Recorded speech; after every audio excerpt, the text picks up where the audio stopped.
রাগ কি সাথে হয় কোন? তো আমি বাসায় নেমে আম্মুক বলে গেছি যে এই বালিশ দিন আমার ঘরে আর না ঢোকে। এই বালিশগুলো এত শক্ত দেখেন, এদের হাতে যায় না। একদিক পরীক্ষায় এক্সাম, এই তো ঝামেলা রয়েছেই। এখন শান্তি করে যেটা ঘুমাবো ভাই পরীক্ষার শেষে, সেটারও মানে ইয়া নাই। বালিশগুলো হচ্ছে আমার নানারা 14 গোষ্ঠী ব্যবহার করেছে, সেই 100 বছর আগের বালিশ, আয়ু শেষ। যাই হোক, আসেন আমি বাজারে যাই, আগে বাজারে গিয়ে তারপরে আপনাদের সাথে আমি ভিডিওর কথা বলতেছি। আসেন, এই যে বাজার থেকে তুলাও কিনে নিয়ে আসলাম। আসলে রাগের মাথায় কোনো কিছু না করলে হয় না, বিষয়টা যা আছে সম্পূর্ণ আপনাদেরকে দেখাই গেছে। চলেন আসেন বাসায়, আসেন আসেন। আজকে আমার বালিশটাকে ঠিক করে রাখি, তার সাথে আপনাদেরকে ব্যাগটা একটু দেখাই নিয়ে আসি।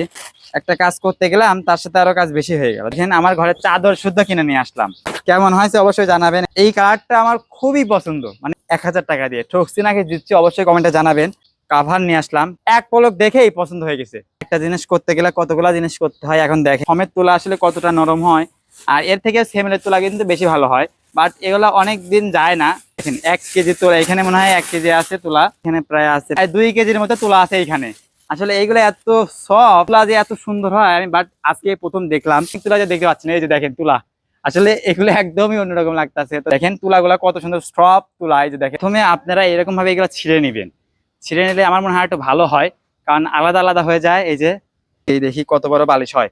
দেখেন আমার তোলাই দিয়ে দেই, স্মুথলি ঢুকে যাবে এগুলা। আপনারা চেষ্টা করবেন বাসায় এগুলো বানানোর, কারণ যে তুলাগুলো ঢুকে যাবে।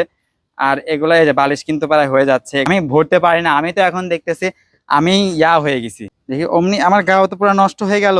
আসলে এইগুলা সম্ভবত এক একটা বালিশে 1 কেজির মতো তুলা লাগে। 1 কেজি লাগে না, 800 গ্রাম মনে হয় সম্ভবত। 800 গ্রাম তোলা হলে কিন্তু হয়ে যায় মতো। দেখেন বালিশগুলা কত বড় হয়ে গেছে।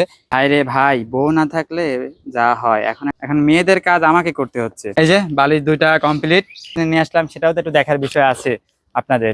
এই যে বালিশ একটা হয়ে গেছে, উঁচা হয়েছে বালিশগুলা, এত উঁচা বালিশ। তো যাই হোক, এই যে বালিশগুলো টবা টবা হয়েছে কত সুন্দর।